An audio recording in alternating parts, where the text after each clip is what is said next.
Now streaming on Disney+. What do you get when you give the least interesting character in the MCU your own show, and she turns out to be the worst part of her own series? You get the wacky adventures about her infinitely more interesting family. Don't miss Keeping Up with the Cons. See Mom and Dad get ready for Avenger Con. And then enjoy a night away from the kids watching cricket, dancing, and playing with their new unlicensed bootleg smart home device. Zuzu, turn off the lights. Oi! When their ungrateful daughter, whose biggest aspiration is to be more like the whitest woman in the galaxy, Drop the taco, get in the car. sneaks out of the house and goes to an underground rave at a Brooklyn squat, hilarity ensues when she puts on her grandma's bracelet and unleashes her hidden power. Ouch! It's more fun than you could shake a cricket bat at. Don't miss Keeping Up with the Cons, only on Disney+. You know, this all could have been avoided if her little friend had just told her parents that he was going with her. But what do I know? Unknown caller. Spooky. Hello? Velma Dinkley speaking. Hello, Velma. You like solving yourself a mystery? Yeah, but I'm actually much more three-dimensional than that. Who is this? This here Black Shaggy. You made the one black guy a drug dealer and a stoner. You gonna die, bitch. Jinkies. Now, for the first time, you can own your very own Rings of Power. From the Celeborn Smiths, we'll be sending you one per season. Molded to appear forged in the fires of Mount Doom. Made from the finest cubic zirconium, plastic, and metal that isn't measurably radioactive and won't turn your fingers green. Probably. Much. These can now be yours for 5 easy payments of $39.99.99 Elvish runes. Act now. Supplies are limited, because once the Dark Lord Sauron takes over, they'll all be gone, and you'll be his slaves. And just remember, there's a tempest in me, whose fault this actually is. and it will not be quelled. Hey-ho, Silver! Away! Nobody goes off train. Take their wheels and leave them. Nobody goes off train. Take their wheels and leave them. Hey-ho, Silver! Away!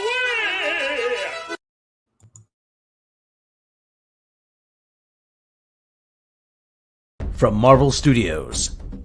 Watch as the Walt Disney Company pays tribute to one of their most beloved stars by not recasting him, and yet somehow still manages to insult his memory by making a lackluster movie where everyone is a walking, talking, living, breathing stereotype.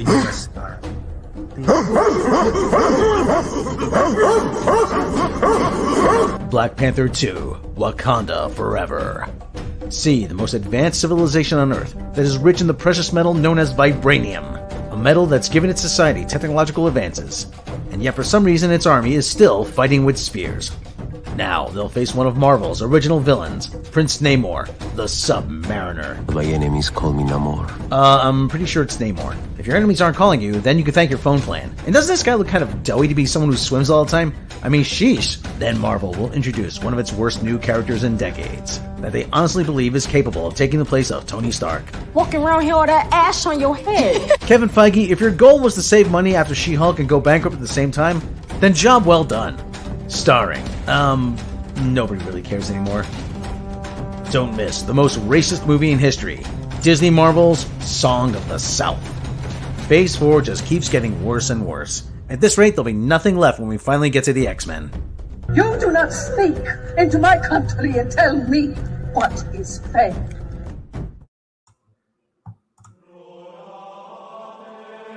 In these difficult times, America needs a leader they can count on. And that leader is Pope Bob Iger.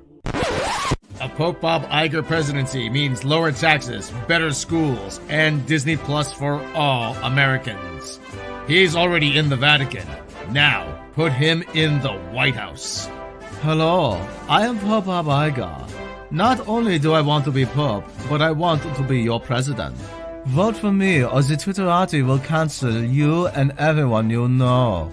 When you cast your vote, vote for the one man who will make America the happiest place on earth. Pope Bob Iger. I have Baby Yoda's vote. What about yours? I am Pope Bob Iger, and I am approving of this message. Coming up on the CW, it's prom night, and love is in the air. Until it's time to throw down! Sam and Miguel share a tender moment. But look who's crashing the party. Watch as young couples share a romantic dance. And fight. And dance fight. Be sure to watch an extra special episode of Kung Fu High Prom Night.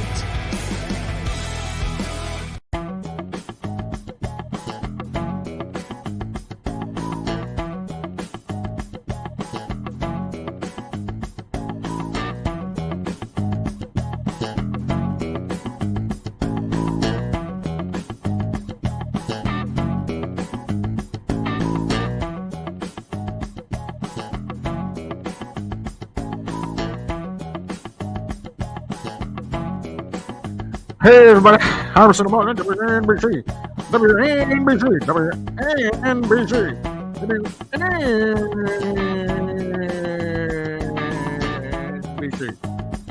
WNBC. How's your dog going, baby? Coming up. Wakanda Forever. Waka.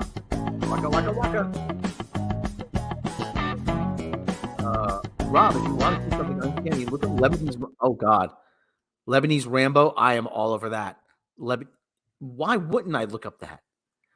That sounds awesome. Lebanese Rambo. Oh God, and I got reset. My mic got reset, and now we're adjusting it. Lebanese Rambo. Bung, bung, bung. I'm going to have to play that. So, yeah, okay. How's it going, everybody? WNBC. Let's take a look in the chat. Who's in the chat today? Donnie Pearson's in the chat. Morbid Fury's in the chat. Andrew Helms in the chat. Packard Excellence is in the chat. Oh, pardon me. I have something to drink. Mr. MH is in the chat. Steve Botham's in the chat. Sander Hemslag is in the chat. Or Somenia is in the chat.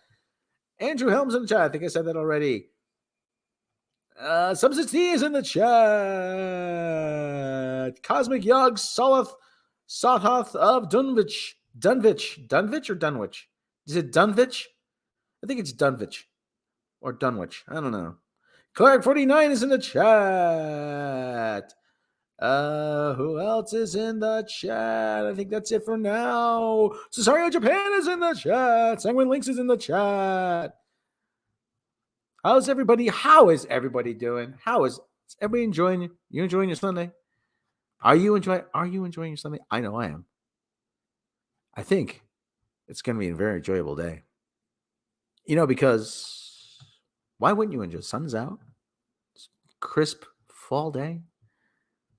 And as you know, I am a spry man of 73. I'm channeling my inner Steve Summers. The New York Football Giants pulled out a victory today, as you know. Brian Daboll leading them to victory on the field of honor. And as you know, we're talking sport, SPORTS here in the Big Apple, schmoozing. SPORTS.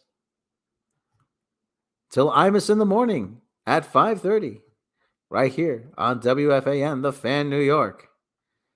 So that's my tribute to Steve Summers. Steve the Schmoozer Summers. If you're from the New York area, you know who that is.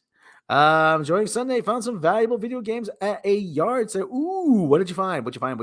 I'm curious. Your mic is echoing to hell and back. Ooh, well, maybe I should, Let me see what's going on in the settings there. Let us see what is going. Echo cancellation. Echo cancellation is off. What was that? No, I don't have my playback on. Oh no, there was the sound messing up. That's okay. All right, that's okay. Well, Packard can't win them all. That's all I'll say about that. You can't win them all. Okay, so how's everybody doing? How's everybody out there? Schmoozing, SPOTS, Steve Summers. They're here. Or the Hackensack Hawker. Anyway, I may or may not have seen Wakanda Forever. Did I see Wakanda Forever? I think I may have seen it. I think I may have seen Wakanda Forever. I'm not sure. I'm not sure. It was very dark. There were people on screen. I can't verify what they were doing. And they were going ooh ooh ooh ooh ooh ooh ooh ooh ooh ooh. I'm like, hey, that's just very inappropriate. That is. There's a guy, yes, a Mexican crossed into Wakanda illegally, crossed the border, swam across. Okay, I can't say how he entered. He entered the country. Yeah, but he had wings on his feeties, a bone through his nose, and he said his enemies call him no more. I'm like, you should be. Well, then your phone plan is working for you. Your phone plan is working. If your enemies are calling you no more, then I don't think there's an issue. But as you know, so I'm gonna talk about. I mean, I talked about this yesterday, but I'm gonna talk a little bit about it now because I've got about 49 minutes to fill. Packard Excellence. Just know that there was. Let me see. You probably remember.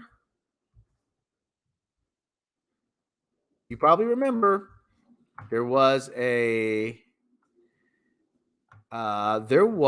character early on in season 1 of the very popular of a major network sitcom.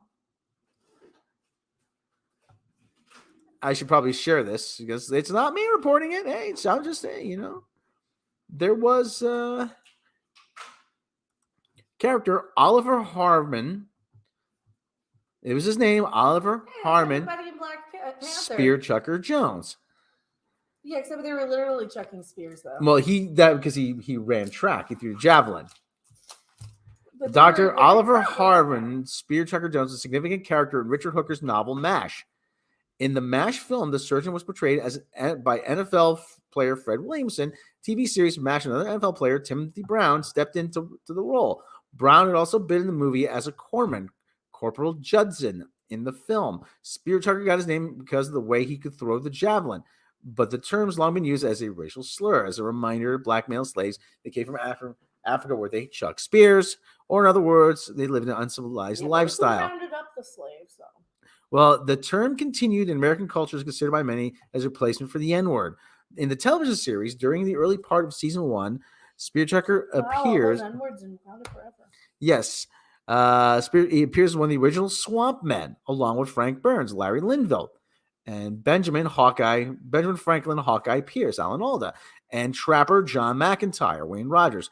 In the episode Chief Surgeon Who, it is revealed that Jones was a neurosurgeon and he was front and center in the episodes The Moose and Henry Please Come Home. The reason Dr. Jones disappeared. Jones displayed great camaraderie with fellow surgeons Hawkeye and Trapper, but he disappeared from the 407th, only 6 episodes. And there are several theories as to why, but none of them have been proven. It is believed by some that his racist nickname, Spear Chucker, was too offensive, but this could have been remedied by calling the doctor by his given name going forward. Another suggestion is that the show wanted to focus on the 2 close friends instead of 3. The dynamic between Hawkeye and Trapper as a team was repeated after Rogers departed MASH and BJ Honeycutt, Mike Farrell, and Hawkeye became comrades. The third theory is that the character, Dr. Jones, it was historically incorrect because there were no black surgeons during the Korean War. In subsequent years, however, this was proven to be untrue as information came to light that verified there were indeed African-American surgeons in the Korean War.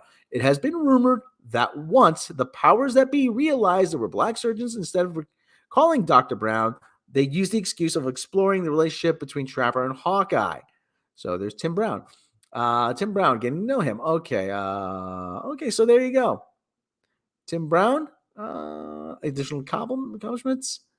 Oh, Tim Brown, sadly, he left us at the age of 82 in April 2020. So complications from dementia. Oh, it's too bad. I hate seeing that happen to everybody. But anyway, there you go. There's Tim Brown. There is, there you go. Handsome fellow. How you doing? So there you go. Mad Pirate and Matt G. Hello, hello, hello, hello, hello. So anyway, yes, he is, and he's actually from Toledo. And if you watch, I noticed this. If you watch the 1980 USA versus Soviet hockey game, he is actually at the game. Jamie Farr is actually at the game. He actually he was quite a bit. He's quite a big hockey fan. And he said he was there, and someone asked him to go to the game. He said, sure, because MASH in the 80s, back then, they were cast of MASH, they were rock stars. So they were huge, and the show was very popular. So anyway, Wakandan Weed Forever. So let me see if I can find it.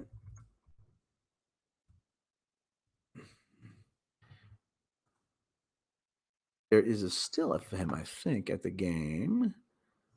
Okay, well, yeah, just take my word for it. He was there. There he is. There's a picture of him at the game. He was at the Miracle on Ice game. There's a screen cap. How did I get onto this? Oh, well, it's kind of fun to talk about this kind of stuff. There's a screen cap of Jamie Farr at the 1980 Olympic hockey game. He was in the crowd. He's like quite a big hockey fan, actually. So there you go. There you go. That was one of my favorite mistakes. Was the MASH bus 1954 in Korea? Was the 1954 Ford in Korea in 1952? Yeah, I mean, you have a lot of those anachronisms. Some of those anachronisms that you listen. You can slip past a few of them, past here and there. Like the guitar Marty plays in Back to the Future is a 1959 Gibson ES3 45. So, oh God, yeah, this is actually pretty interesting. So yeah, that was 1959 Gibson 345. Now there's like all kinds of fan theories. Oh, Marty made a pit stop in 19 no, or you don't care. You don't really care. It's not that important. Okay, it's not that integral to the plot where the guitar comes from. I mean, you just kind of you overlook it, you kind of go with it. And 3 historical musical inaccuracies. This is from Victor Records, Victor Talking Machine Company. Back to the Future, timeless classic, personal favorite of mine. What's better than unassuming underdog beating the odds against the bully winning? Okay, and of course, I don't want to be on your mail list.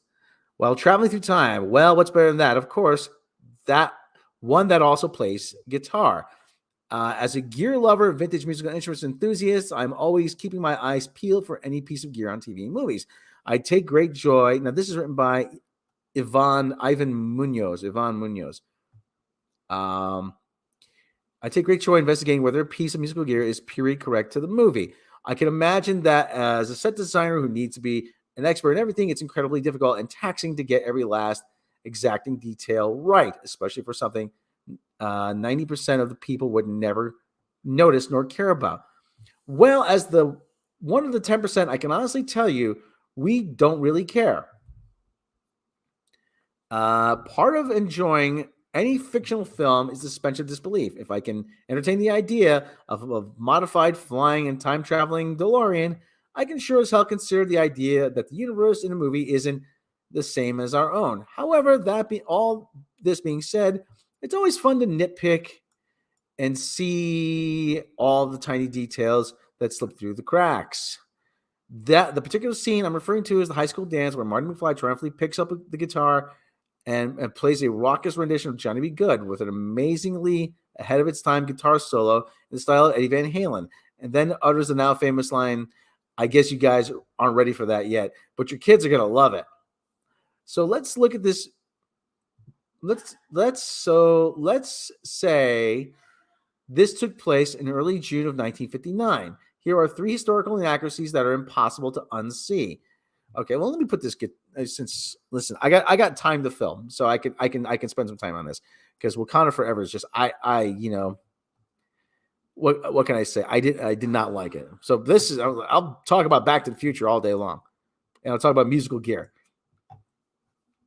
Okay, 3 historical accuracies. 1, the guitar. The most iconic part of this scene is that beautiful red guitar. Everything about it, from the Gibson design to the ornate gold hardware and pearl inlays, screams elegance and exuberance, while somehow still maintaining class and grace. Fun fact, believe it or not, this is the scene that made John Mayer decide he wanted to be a guitarist. Oh, that's disappointing. Not for the movie, but for John Mayer. I can't stand him. But I digress. The exact model of this guitar is a Gibson ES345 featuring a semi-hollow construction. It has a Veritone switch and stereo wiring, which allows it for a wide palette of sounds. 2 now famous patent applied for humbuckers, the PA of humbuckers. However pretty in sound and in looks, this guitar that rings like a bell simply wasn't around in 1955. The ES345 was first seen in 1959, after it was released as another model to Gibson's electric line. Based on certain distinguishable features of this guitar, such as the gold ring and Veritone switch and the short pickguard, this guitar is at the earliest a 1961 model.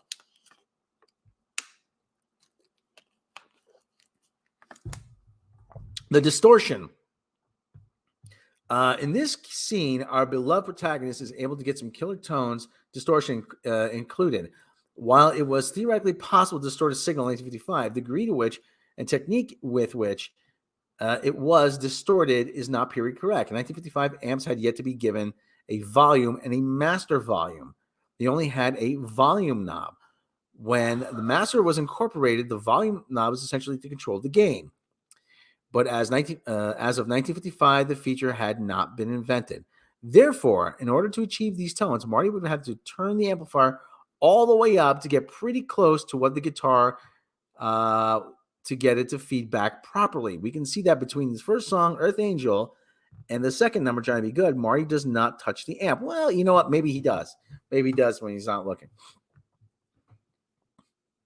Now, based on the sound and the tone of the guitar playing Earth Angel, it's certain the amp volume was not maxed. Therefore, he never would have been able to get that sound. Note, the first true use of distortion as a purposeful concept is largely thought to be 1951's Rocket 88 by Jackie Brenston, Delta Cats. Jackie Brenston's Delta Cats. Nonetheless, it's not quite the same as fairly Van Halen-esque distortion featured here. The spring reverb. Another feature of the amp that was not yet present in 1955 is the spring reverb. Oh, God, I hate this. I hated spring reverbs. Do you remember spring reverb? Hello? Yeah. Did you ever have an amp with spring reverb? You bump into it and it makes this rattle. Yeah. Sorry. At the 5-minute 12 marker in the video above, you can hear distinct sound of a spring reverb unit going haywire when Marty kicks over the amp and a rock and roll induced fit of passion. However, the spring reverb was not used in the guitar amp until 1963.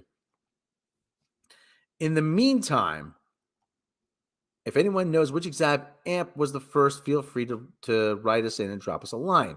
And hey, is that really unrealistic to consider that off camera? Marty stopped off at a pawn shop in 1965. Yeah, it is, because he didn't have the plutonium. He didn't have the extra plutonium. So, okay, but like I said, I don't mind. The movie's good enough. You don't notice. You don't really notice. So, yeah, it's being very pedantic. It really is. The cats are doing well. Oh wait, Zabu, what are you doing, buddy? What are you doing? What are you doing? Get out of there! Get out of there! You want some drinkies? Want drinkies?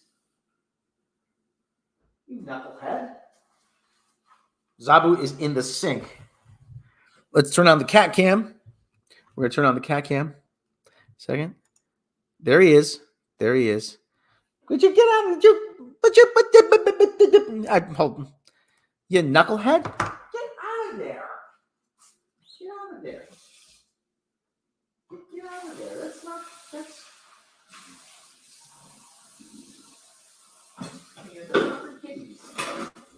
Here, you want some drink?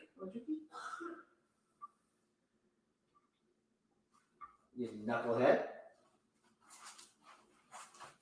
He keeps. I had a. Would you? Oh my goodness, he's. Don't you know Curiosity KO the feline?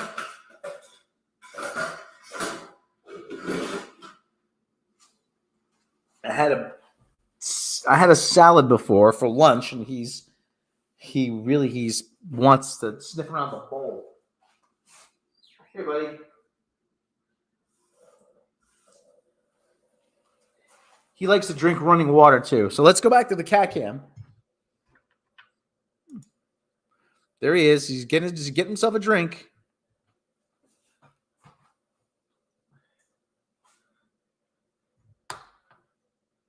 There's the Zabu cam.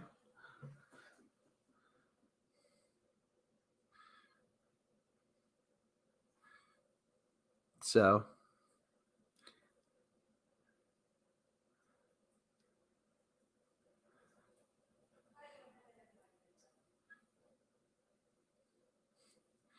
head down, ass up. Yep. Turn on the tap. The tap is on. He's just a knucklehead. He is just a knucklehead. That's what it is.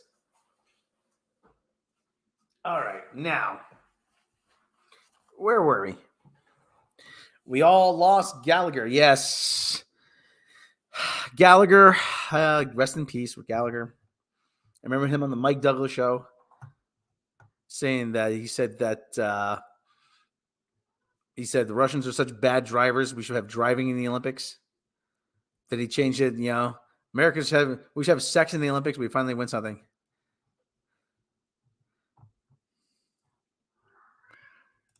So, then there he goes. All right. So Wakanda Forever. Okay. Let me say this. I've BS'd enough. So,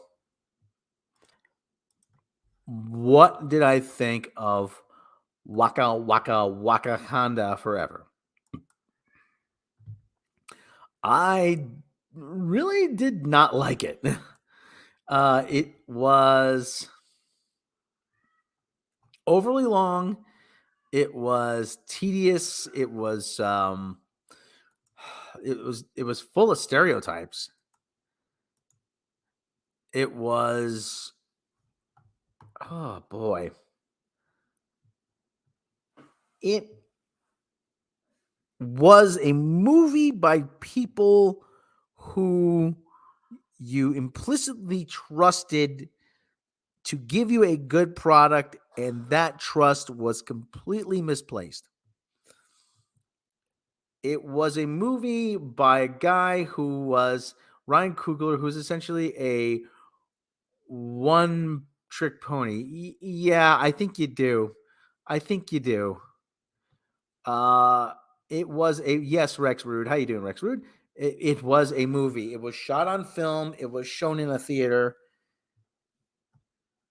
I once said that about Solo: A Star Wars. Sorry, Solo: A Star Wars is a movie.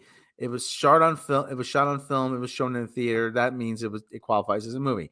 That doesn't make it good.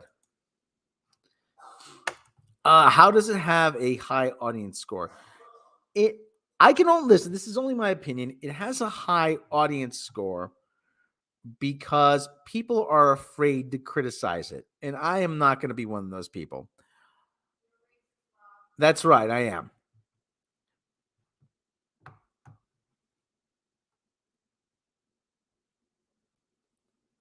It's a movie. Nobody wants to criticize this because they feel like it's you have to at least say you like it, so that so you don't appear to be an ist or a phobe, and we're besmirching the memory of Chadwick Boseman if you don't like it. I'm like, no. You're besmirching the memory of Chadwick Boseman by making this piece of trash. And yes, it was a stunning tribute to Chadwick Boseman. I want stunning tribute to Boswick Chadman. Yes.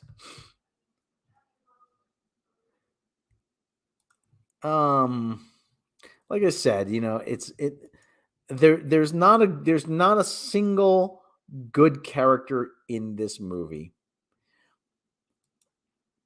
Now, that's not to say that the characters are bad, but there is not a character that has any sort of story arc. There is not a character that has any kind of redeeming value. Shuri is just another Mary Sue. Everybody, the Wakanda is run completely by women, and they are doing a lousy job of it. Wakanda is run by women, and they go to war. And they go to war with Atlantis. And don't give me this nonsense about Atlantis. They wanted to change it because of Aquaman. My personal assessment is that they needed to change it to make it 25% different, so they didn't have to pay the families of Bill Everett, the creator of the Submariner. Okay, the story is that they open up and T'Challa is dying.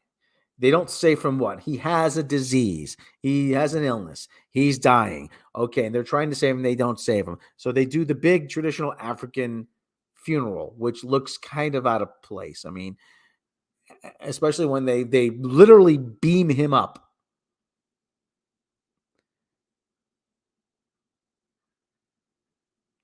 They literally beam up to the spaceship. What they do with the body, I have no idea. But they literally beam him up into Wakanda spaceship. They have no king. And there's a ship at sea, a CIA ship that gets attacked by the Atlanteans. Yeah, the vibranium chlamydia infection. Yeah.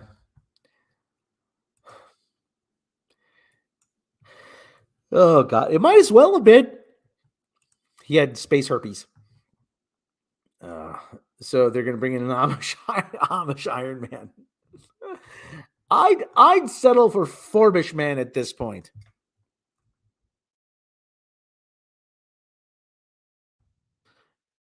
Where's my Forbish Man movie?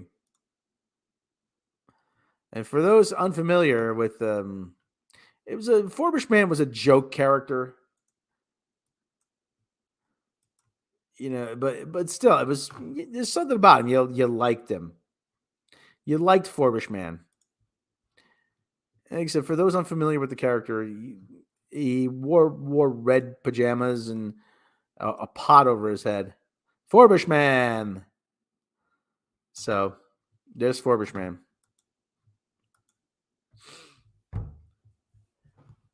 Like I said, it was a joke. It was a joke of a character, but you looked forward to him turning up. Oh God. Oh God. So the Snowflake and Safe Space movie. Oh my God. That would be a sight to behold. Okay, so back to the thing here. There is there's a big moment. There's a moment between Shuri and Angela Bassett. So it's, what do we do? You have to look in yourself. Your brother would have wanted it, yada yada. Okay, fine. Yeah, brother would have wanted. Okay. Then the guy who they're saying is Namor comes out of the water, and to me it's this weird thing. Yes. My enemies call me a kukukan. my friends call me, my people call me Kukakan, but my enemies call me no more. Well, then you're, like I said, then your cell plan is working. That call block, you got a good call block. Did you have to make him a stereotype? Did you have to make him a walking, talking stereotype? He's got literally a bone through his nose. What is that about? And for a guy that supposedly swims and eats fish all the time, he looks a bit doughy. He looks a bit, he's got a little extra. He's got a little extra flab on. He's not doesn't exactly have a swimmer's body, I know I'm not one to talk, but hey, what is with that? What is that? What is with that bone? What is that? Huh? What? And yeah, that's what you want. Big ornate jewelry, and when you swim underwater to drag you down. So he tells him he's come across the border illegally, and I'm like, great. Yeah, great. A Mexican has snuck across the border illegally. Yeah, great. Way to go, guys. Does nobody think of this stuff? Does nobody think of this? Seriously, does nobody think of this?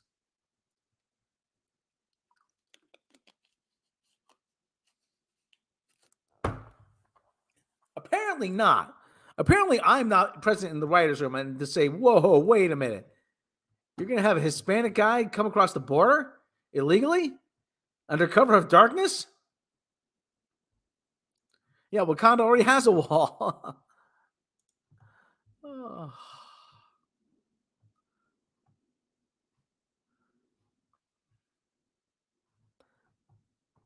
Yeah, dad bods are represented, yeah. Okay, so is he a good actor? He's got such a heavy accent. I can't tell if he's a good actor.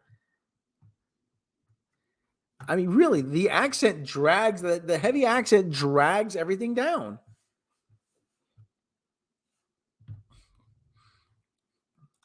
I think part of it was to distinguish this Namor from the Universal Pictures Namor that they had the rights to.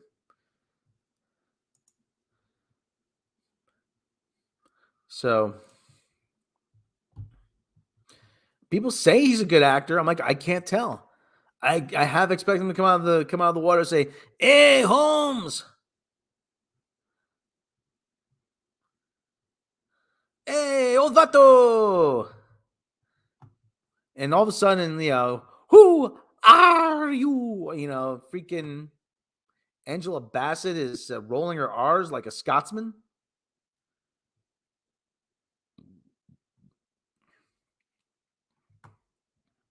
And the movie is so dark. Now, I'm not talking mood.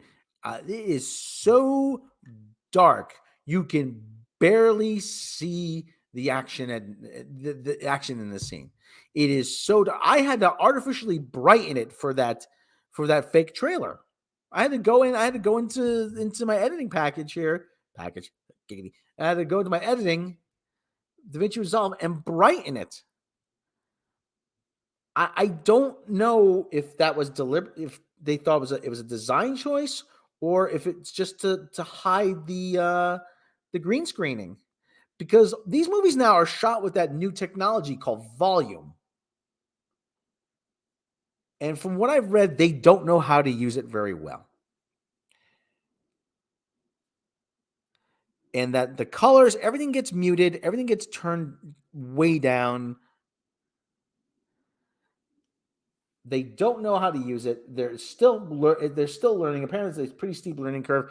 I'm like, yeah, okay, but do you have to learn with this movie? Do you have to make this your classroom? No more living pledge. No. So he says, like, oh, I've always heard about this place. A place like this. The water is so pure, the air is clean, whatever. So he says, I'm no more. My enemies call me no more. Okay. Yeah, I'm gonna launch a war against the surface world. I want Wakanda to join me. And they say, no way, see you later. Okay, and now they said, oh, well, how do you find us? Oh, technically, we need to, talking about the ship. There was a ship that got attacked, and the ship got attacked, and it had a vibranium detector. Oh, there's a large deposit of vibranium under the sea. Oh, we can't let anybody get it, otherwise they're going to use it against Wakanda. So they have to go to MIT and find the person who invented it. The person who invented it is Riri Williams. And this shows you why nobody likes Riri Williams. And actually, Clint Matthews, you bring up a great point. I also thought Wakanda was landlocked. I mean, and they don't explain how he got there.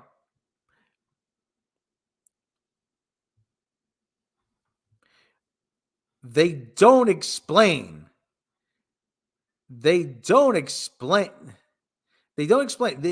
series of underwater caverns, a series of underwater, something. Give me something.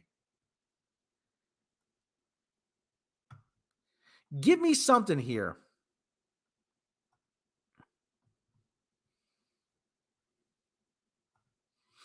So anyway, so they go find Michonne and Shuri go to what's it? But they go to MIT. They go to Boston. They go to MIT. And so, they're driving a Lexus. I'm like, well, great. And so they find Riri Williams. Riri Williams is talking to some chubby white kid. Oh yeah, thanks a lot. How you doing? You're such a genius, Riri. So they go to her dorm room, and she's got a huge dorm room. My dorm rooms are not that big. Yeah. And we said, whose dorm room is this? Thornton Mellon's? So they say, first, so Riri Williams is putting her attitude on display. Who the hell are you? Who are you? How'd you get in here? You got that big ashy head of yours. And I've been canceled again. Yeah, I know.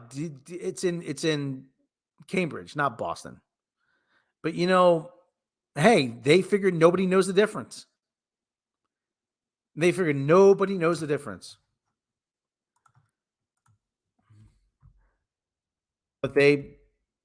yeah.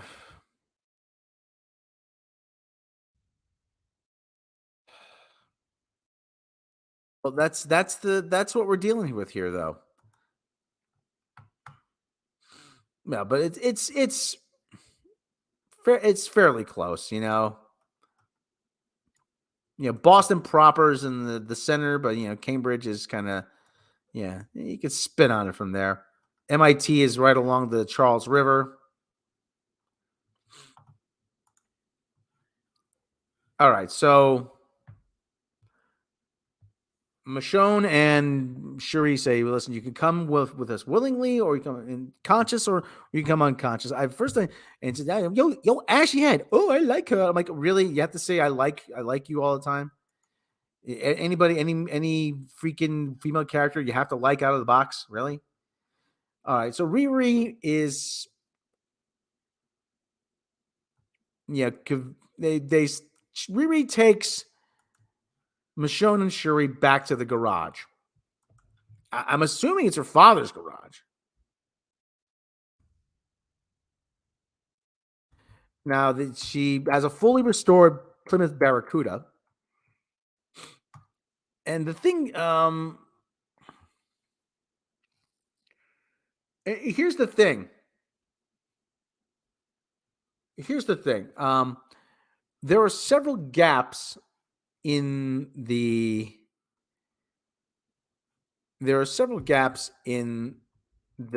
story here.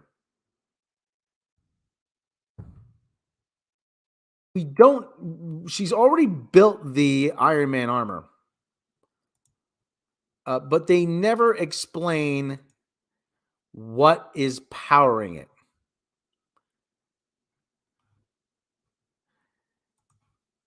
And again, this is why nobody likes Riri Williams. You could have easily cut her out of this movie. You could very easily cut her out completely out of this movie, and nothing would have been lost.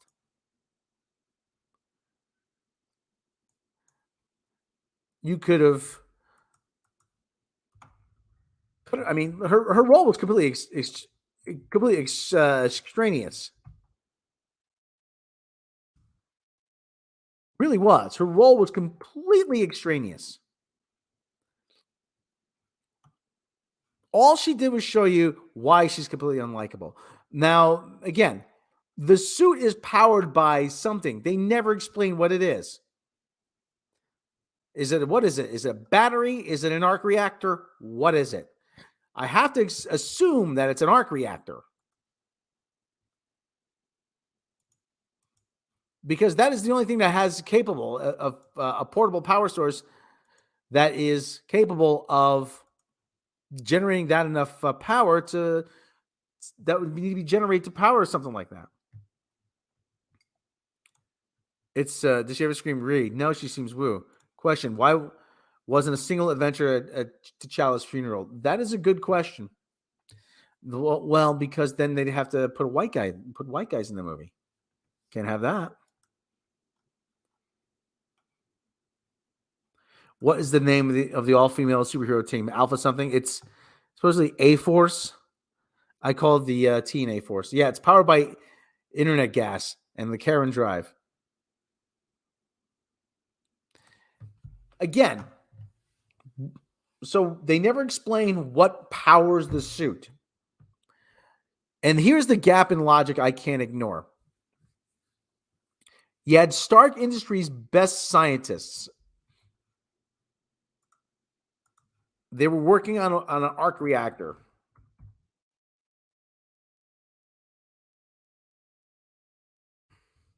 Let me pull up the screenshot here. You know, remember that? Everybody remember that scene? From the first Iron Man movie? Yeah, it looks a little dated now. All I'm asking you is, you know, Tony Stark built this. Tony Stark built this in a cave with a pile of scraps. All I'm asking you is to make it smaller. Nobody but Tony Stark knew how to build the arc reactor. Now all of a sudden, everybody's got plans to build the arc, and he kept that a very closely guarded secret too.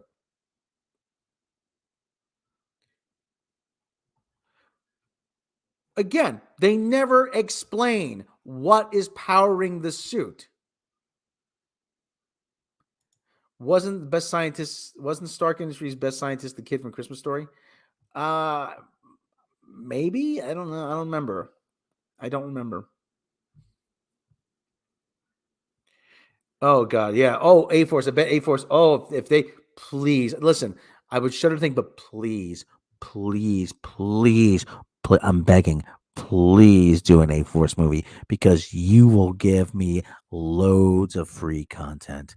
Oh my God, that will suck something. That will suck bigger than a black hole.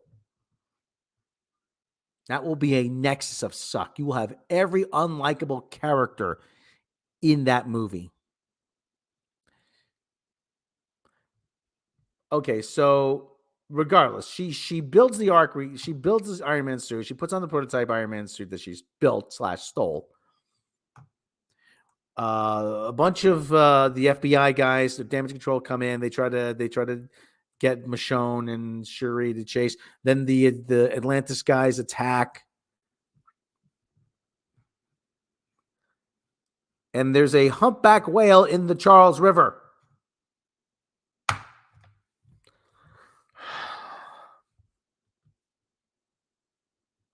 Okay, listen. I'm not a stickler for details, but isn't the Charles River far too polluted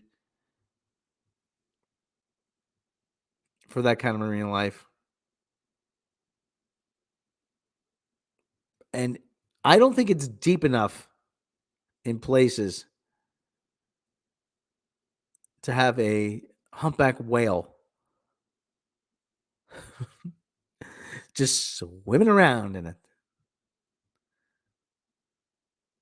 For God's sake.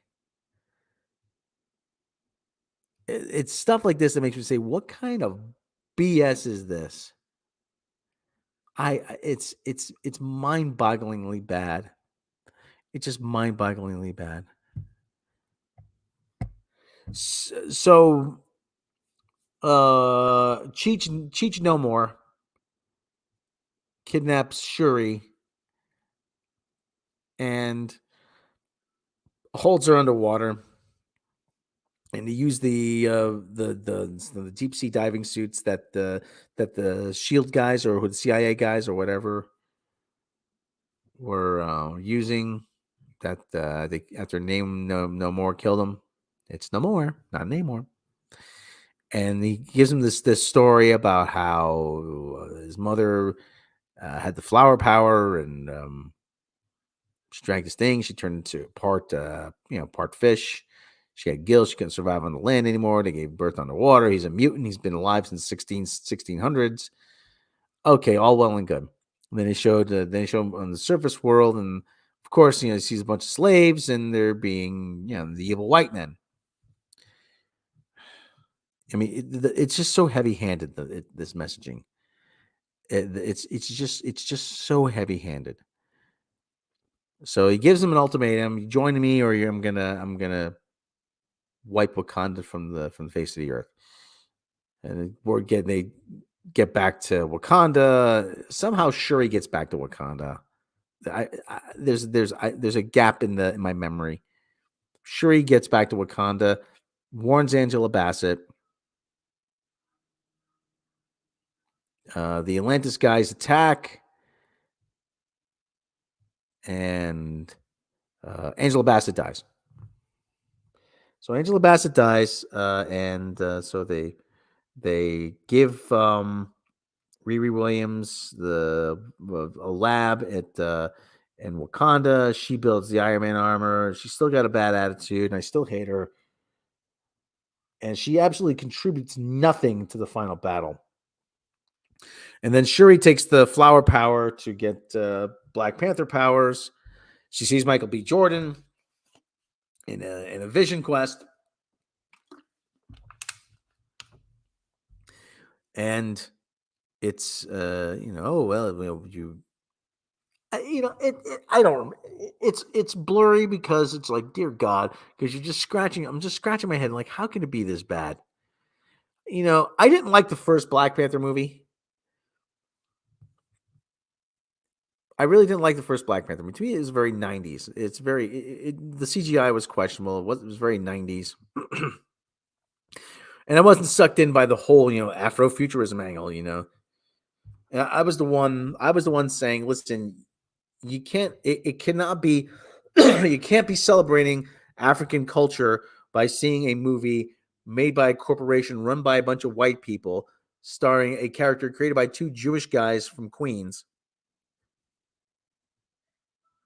and promoted by a car company from Japan. I mean, so Angela Bassett dies. They have a funeral. Shuri takes the flower power, becomes Black Panther, and they come up with a plan that they're going to take down Namor by creating a device that will draw the moisture out of the atmosphere, that he's the localized atmosphere. And to me, it said, great, you know what? You've just invented the dehumidifier.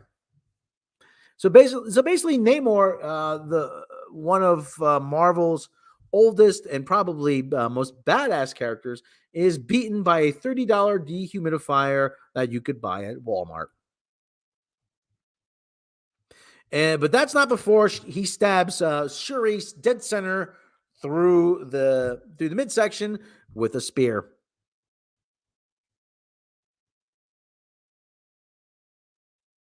I'm not making it up. He stabs Shuri dead center through the abdomen with a spear. This is like the Naked Gun. Yeah, Toyota did some product placement with Lexus. Yeah, this is a backdoor pilot for Riri. It didn't work. Riri is an unlikable biatch. How come so many of these characters can get stabbed, get run through the chest, and live? I don't understand. What you get stabbed and just walk it off? What? I don't understand. I don't understand. No, she's alive. Shuri's alive and well, and she makes a full recovery by the end of the movie.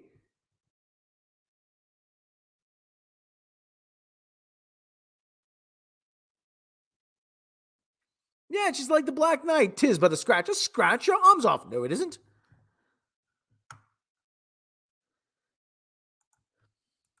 So she gets run through, and then she spares Namor because she thinks that's what. Why did my mic get lowered to 59? She spares Namor because that's what he thinks T'Challa would do in honor of T'Challa's memory. So we have another CW ending where the bad guy just walks away. The bad guy walks away. And Namor, the Submariner, Namor becomes an Avenger at some point.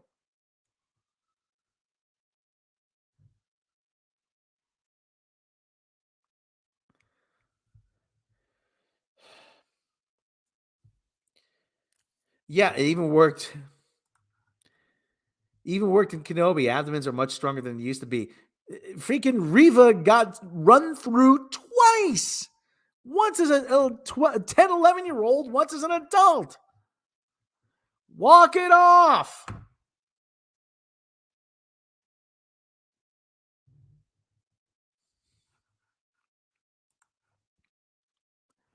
Yeah, it's not like your liver isn't one of your vital organs. Yeah.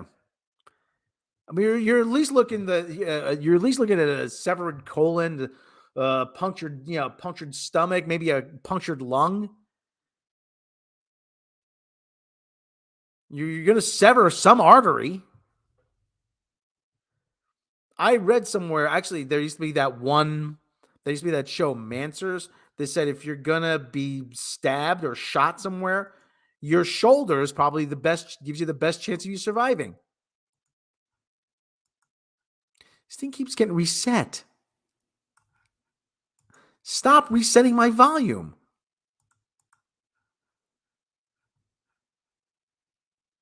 Stop resetting my volume. Oh, my pancreas. That's right.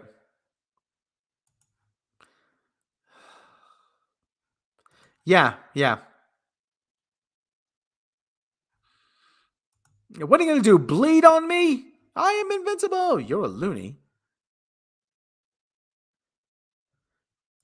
Yeah, your shoulder is bone, not organs. Well, there's not a whole lot of vital arteries running through your shoulder. If drying out Namor was all it took, Fantastic Four or pretty much any team could beat him in 5 seconds or less. Turn a shop vac on him. Send it to put the hose on the wet setting. I'm going to tweet that out later.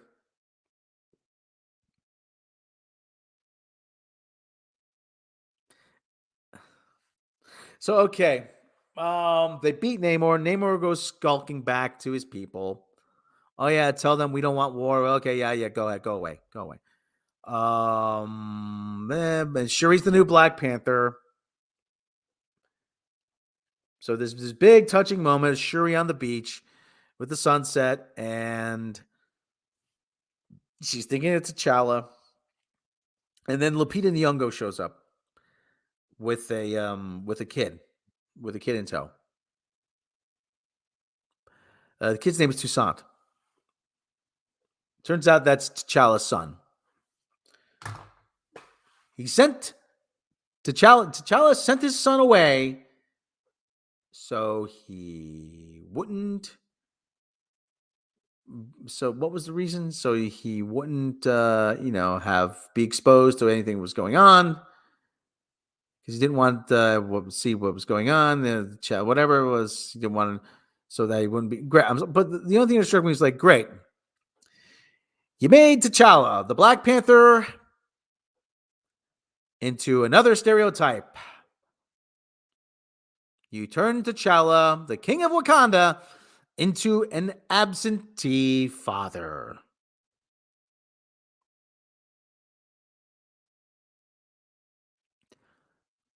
Take that as you will. T'Challa is now an absentee father. Oh, that's just lovely. Why am I the only one pointing this out? Movie ends, says Black Panther will return. Well, no, Shuri will return.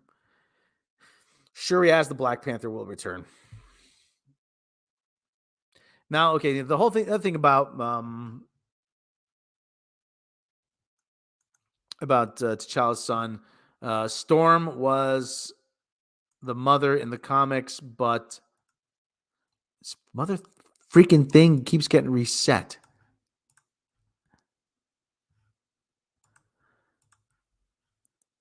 Storm keeps, like I said, Storm was the original mother in the comics. I'm not too upset about that. But this movie is not good. Yes, we read the iron pronoun. All it does is highlight how bad Phase 4 really is. Phase 4 is lackluster. There's nothing memorable about it. Phase 4 is clearly a missed opportunity. How they're going to recover from this, I have no idea.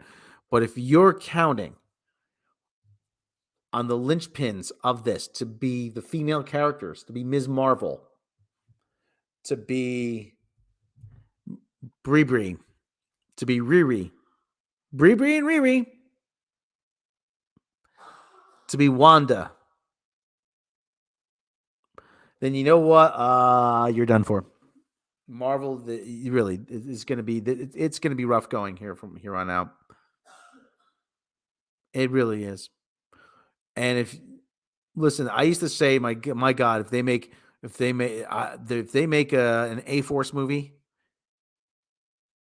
I do not want. No, I just say I do not want them to make an A-Force movie. No, please make an A-Force movie. Make an A-Force. I want to see how bad it is. It is going to be a laughingstock. Secret Wars, that's how they're going to reset it. You think they're going to have the Beyonder come in and...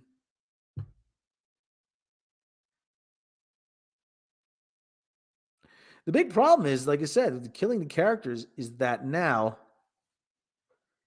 you're going to have to reboot the entire universe at some point. That's the thing. And you better you better cling to Spider-Man for dear life. You go out and you better sign Tom Holland to do 10 movies as Spider-Man. Because that's it. That's all you got now. That is all you've got. And don't give me Miles Morales. Don't give me this Miles Morales crap. Don't this whole Captain America, New World Order. That's going to be hysterical. That is going to be the inadvertent comedy of our time. Yes. Did you see the meme with the 3 Spider-Mans? No, I did not. They don't like black people movies, so let's keep making white Spider-Mans. And then it's like, hey, put 3 white Spider-Mans in a movie, and they'll make a lot. Did you see that meme? No. Did you send it to me? No, I don't have it. I sent you a kitty, though, or a puppy or something. Okay. It's like a puppy. Puppy. Is this the one Buting? Was it? Okay. So we'll do that for our animal cutaway. Yeah. So like I said, you better hang on to Century Captain People will fight Galactus Beyonder. There's supposed to be a Silver Surfer made for television movie. And all that is telling me is that 10 years ago, that would have been a Guardians of the Galaxy level success. Now that just tells me you have no confidence in this movie. It tells me you have no confidence, that you are incapable. You're going to hire somebody. You're going to hire somebody you're going to F it up. They're going to be Captain America. They have Sam Wilson, Captain America.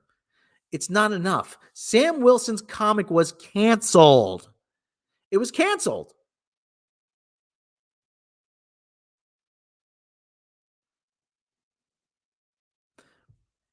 And there's supposed to be a Nova television made for television movie.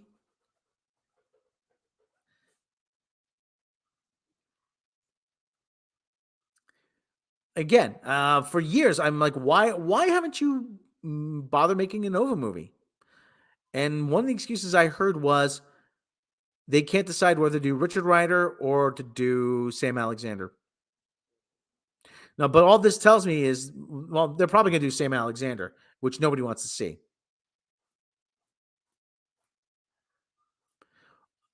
For one, I keep saying I want to. If you're going to do a TV series, do a 3-part. Just do a 3-part, 4-part series about Machine Man.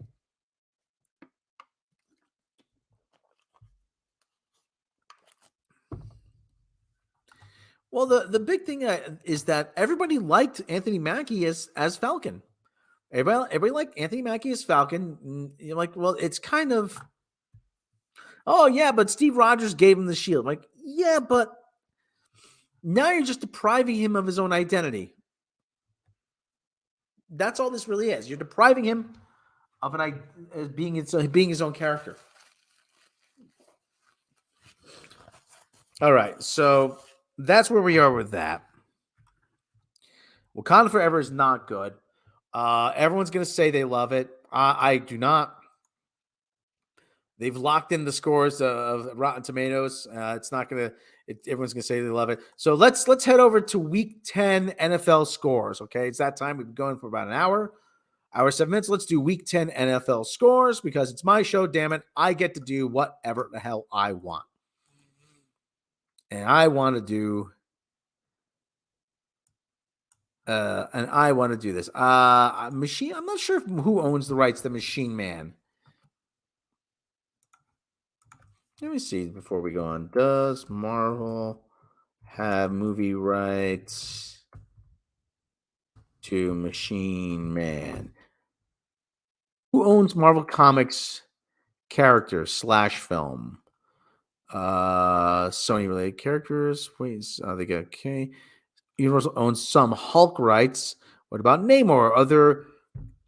One other character with a blurry cinematic fate is Namor the Submariner, a long-running comic book character.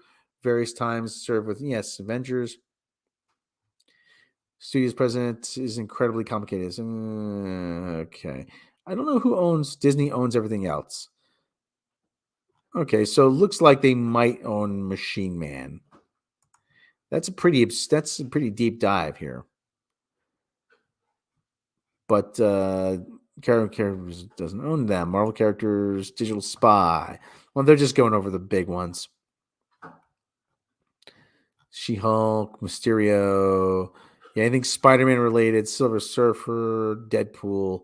Yeah, Machine Man. I doubt when the rights were sold that people were lining up for a Machine Man thing.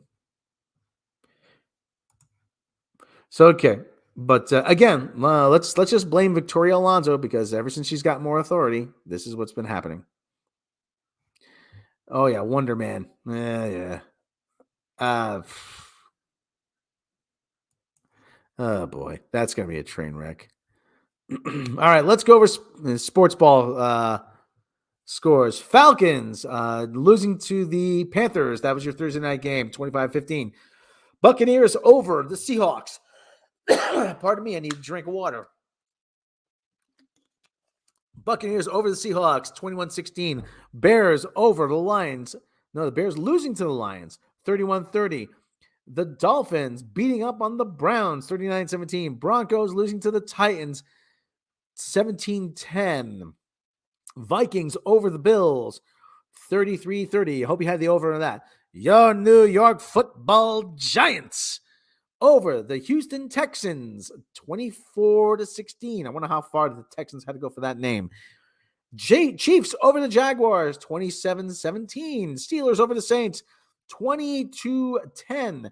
Raiders losing to the Colts, 25-20. Cardinals up on the Rams with 27-10 with 2:09 to go in the fourth quarter.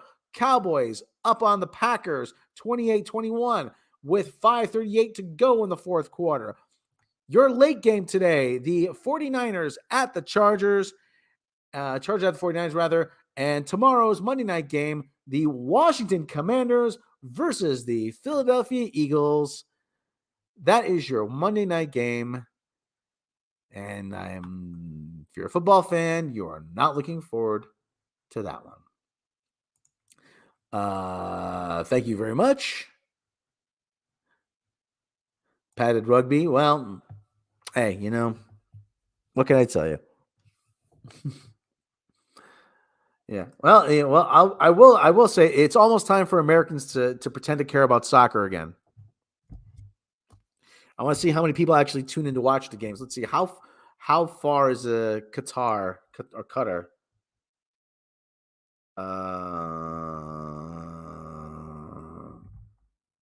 New York. Let's see. It is. Oh wow. It's 8 hours ahead. Qatar is 8 hours ahead of New York. That means 7:19. It's 7:19, 3:19. That means it would be that noon, that 4:00 game would be taking place midnight. Actually, they have to play all the games at night in Qatar, I believe, because it's too dang hot to do it in the day.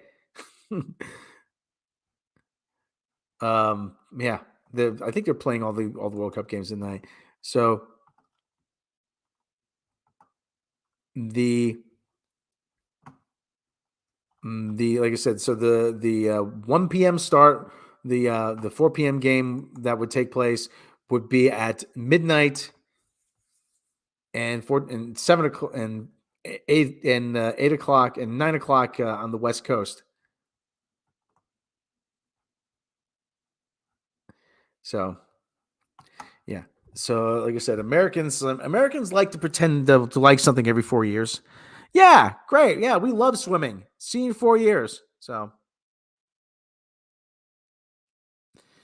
let me see. USA versus Wales. When does that happen?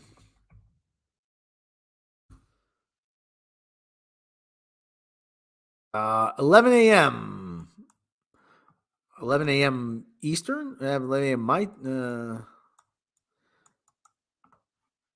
Okay. Is that Qatar local time? I don't know. Oh, they're playing. Listen, I'm one. Listen.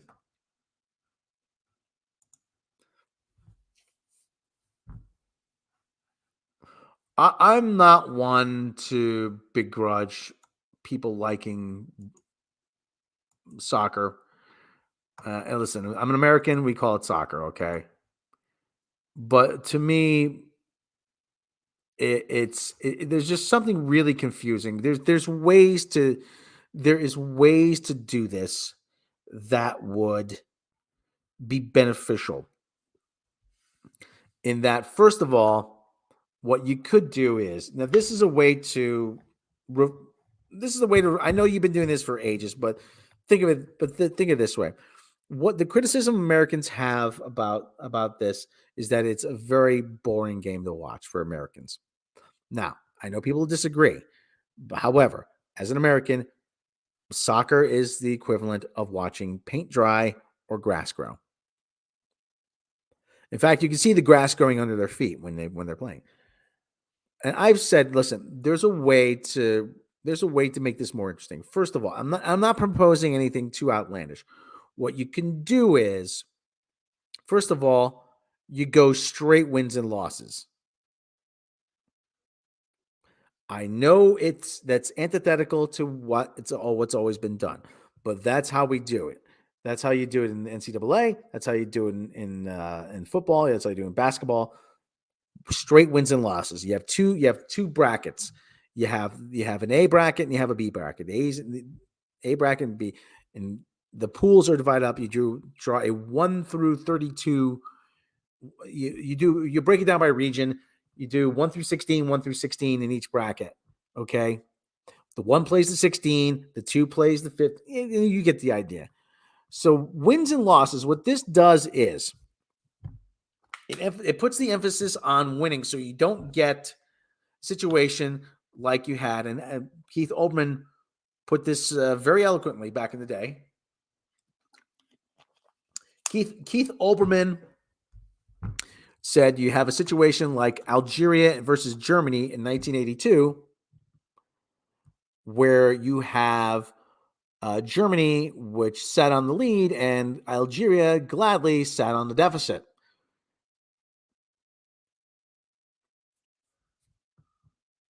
Where you have people, you have the teams that Algeria had to lose. You could only lose by a certain deficit. And so Germany got out to an early lead, and they passed, and then they passed, and they passed, and they passed, and they passed, and they passed. So you have coaches colluding to essentially fix games. Straight wins and losses would eliminate that, because then you have the scoreboard watching. Then you have teams needing a win, so they start to take more chances. There's more offenses. So you have that. Secondly, it eliminates the 0-0 tie. Going straight wins and losses eliminates the 0-0 tie. That has always been the biggest criticism of soccer by Americans, the 0-0 tie. How can you play 90 minutes and have no outcome?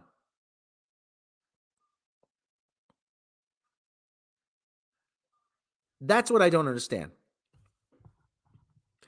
Too many rules in NFL. You need a fat phone book to understand half the rules. At least people understand soccer quickly. Well, but the rules are there to make sure everybody plays fairly. You know, the basics of the game is that you need 10. You have to advance the ball 10 yards. You have 4 chances to advance the ball 10 yards. If you don't, you give up the ball. That's the basics.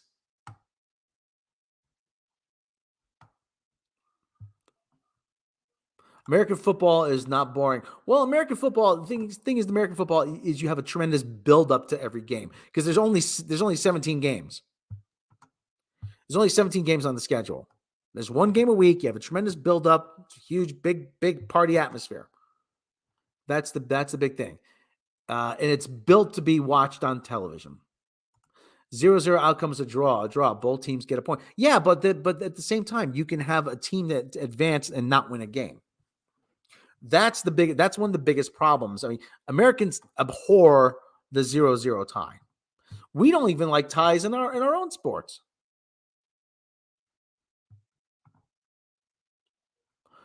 So what you do, like I said, is you structure it like the NCAA basketball tournament.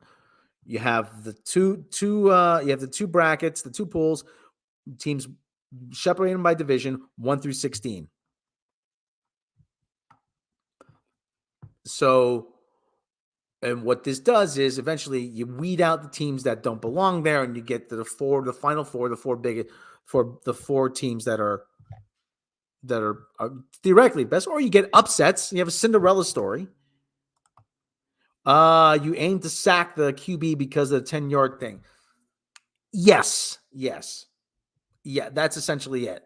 If you sack the QB, then that's a loss of yardage, and it makes it harder to get a first down. The other thing I said, I really do think if you could go just straight wins and losses, I think you would reform the tournament in a way that would be, would not tamper with it too much. Oh, and that's another thing. Oh, that's another thing we can't stand. That's the flopping, the sport of cowards. Flopping, the sport of. Here's another thing, and here's another thing too. One thing I don't understand. Listen, and I remember when I was a kid, the North American Soccer League, which was an retirement league for European players. Okay.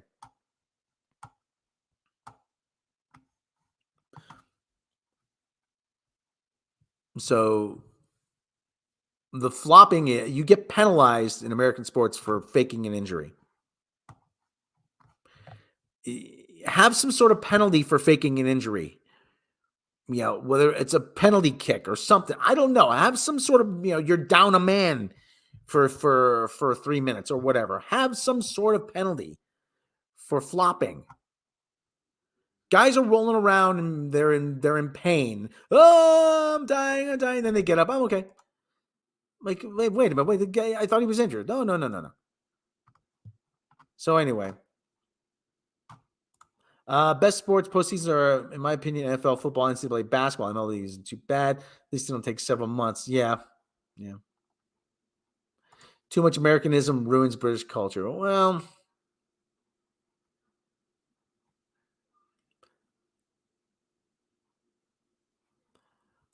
John Cruyff played soccer in the U.S. Yeah. So did George Best. Oh, yeah. The guys were just coming to America looking for a paycheck.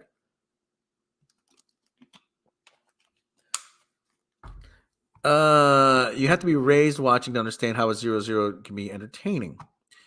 If you're not raised on it, you just don't get it. Probably some of us. Yeah, well,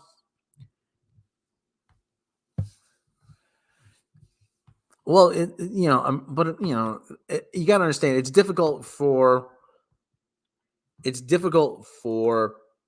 someone to go from a sport like basketball, where something happens on every trip down the floor, to essentially very little happening. In baseball, you can have a 1-0 game, but it's a great pitcher's duel. But there's always sub goals, like there's always something happens, like on Deep Space Nine. The pitcher throws the ball, 100 different things can happen. So anyway, that's just probably one thing we're never gonna. I don't begrudge anybody like it. You like what you like, and that's cool. But I don't know. It doesn't resonate for me, and if it does for you, that's great. Skill displays are incredible. I just can't watch it on length. Okay, so anyway, that is. Listen, we're gonna move on from that. We're gonna go to the end. It's a cute little animal video, because I always like to end on a high note. I like to end on something positive, and cute little animal video is always a good place to leave it. Motion activated home security working as intended. So let's take a look what happened here. Okay, we have our. Oh, okay. What's going on here? No, I haven't seen this yet. Blind. Ah, there's a doggo. There's a doggo. Hey, what's going on here?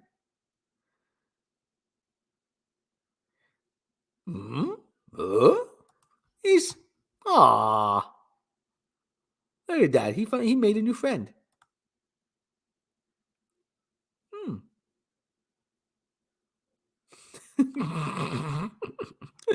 That's funny. That's why, man. Doopy face. Look at that face. Yeah, he's doing good. He's watching the house. He's a good boy. He's a good boy. Who's a good boy? Who's a good boy? Okay. Let's see. Do we have any other animal news to leave off on? Animal news. Got my animal news. Okay, we're not gonna use that one. Okay. Sanctuary, animal sanctuary. Meet the four-legged federal officers protecting our airports.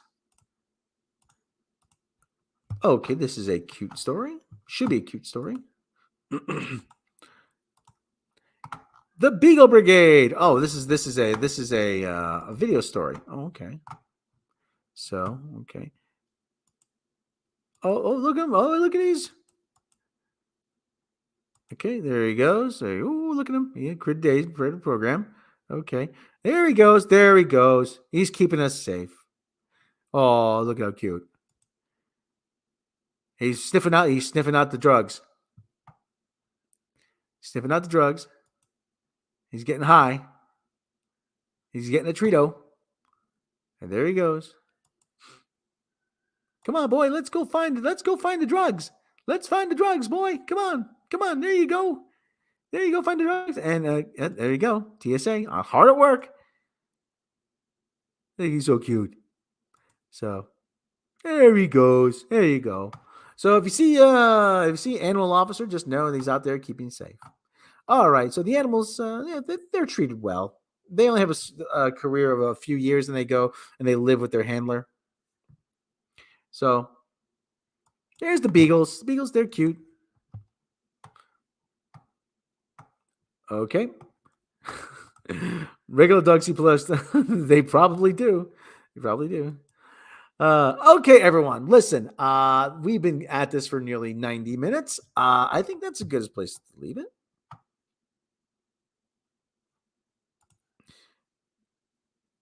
Probably.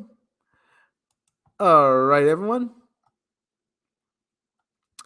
We are wrapping it up right here. Everyone, thank you for joining us today. I'd like to thank everyone for the chat, participating in chat, and thank Clint Matthews, Cosmic Yog, Morbid Fury, Packard Excellence, Mad Pirate, Clint Matthews, Senator Hammersmag,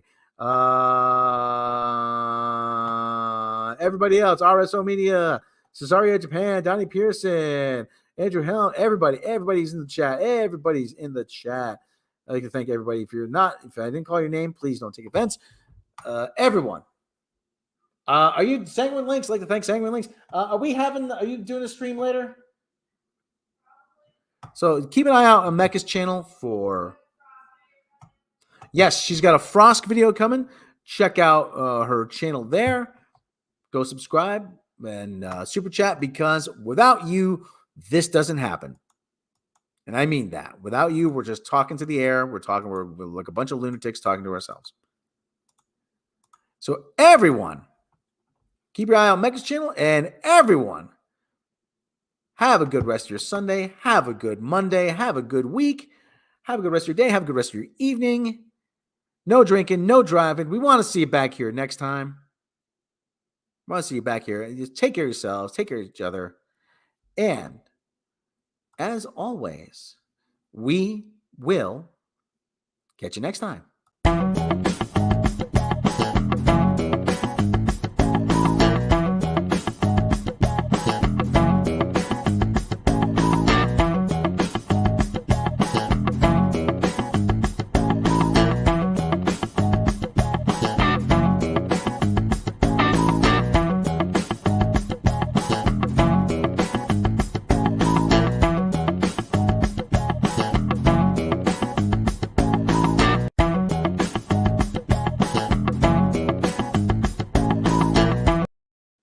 See you.